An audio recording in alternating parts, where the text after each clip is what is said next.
Transaction history is one of our most powerful tools for real estate professionals.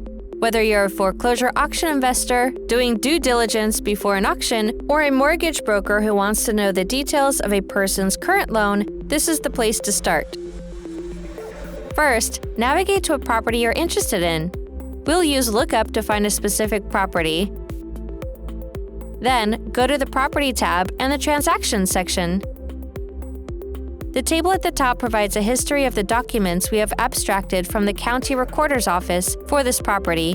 While this will typically include most of the documents recorded about a property, it may not include every document, and typically won't include documents filed against the owner but not the property. When you first open the history, you'll notice the top record is green. This is the most recent change of ownership and designates the current owner based on our algorithms. It's possible a more recent change of ownership occurred that doesn't meet our criteria, in which case it will be shown but won't be scrolled to the top or colored green. Scrolling down from that record, you'll find more recent recorded documents by date and document number. This order is important, as it typically represents the priority of each document. For example, which loan is first or second. Scrolling up from that record, you will see the history of recorded documents prior to the most recent owner. For each document, you'll see the document type and the document purpose based on our algorithms. For example, rate and term refinance, then our estimated loan position, and our estimate of whether or not it has been reconveyed or paid off, shown with a lowercase r. Next, you'll see the document number and date recorded. Grantor is the person signing the document. For deeds, that's the seller, and on loans, the borrower. Grantee is the other party. For deeds, that's the buyer, and for loans, it's the lender. Next is the amount, which is the sales price on a deed, and the loan amount on a loan. LTV down shows the down payment percent on a purchase, or the loan-to-value percentage on a loan. You can view and edit the abstracted document data by clicking the Edit icon. This will take you to a new screen where you can see more details about the recorded document. As you can see, there is quite a bit of additional info on this loan, including the cash out they received, that it was a fixed-rate loan, and more.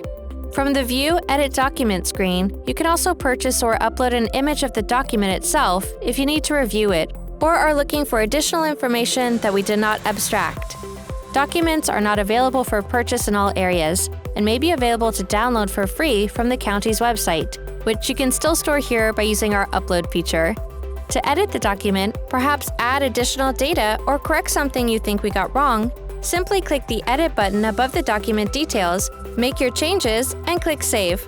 While we typically provide most of the important documents for a property, you should not rely on what we provide alone as a complete history of title on a property. For experienced users, like trustee sale buyers who understand all the nuances of title research, we do provide tools for doing it on your own. Start by doing a search of the county recorder. If the county has a website, we do our best to provide you a link so that you can easily perform a search on your own. We'll demonstrate by trying to find the reconveyances for one of the loans that are estimated as reconveyed to verify that is actually the case. We'll then search for the owner's last name, Burson. We can narrow the results to just reconveyances and just those for Richard Burson, since that is what we are looking for. However, for a full title search, you may want to review all or most of the records. You'll see the county provides very little information, and to see most of the details, you'll need the document image. To fix this, let's add the document in PropertyRadar.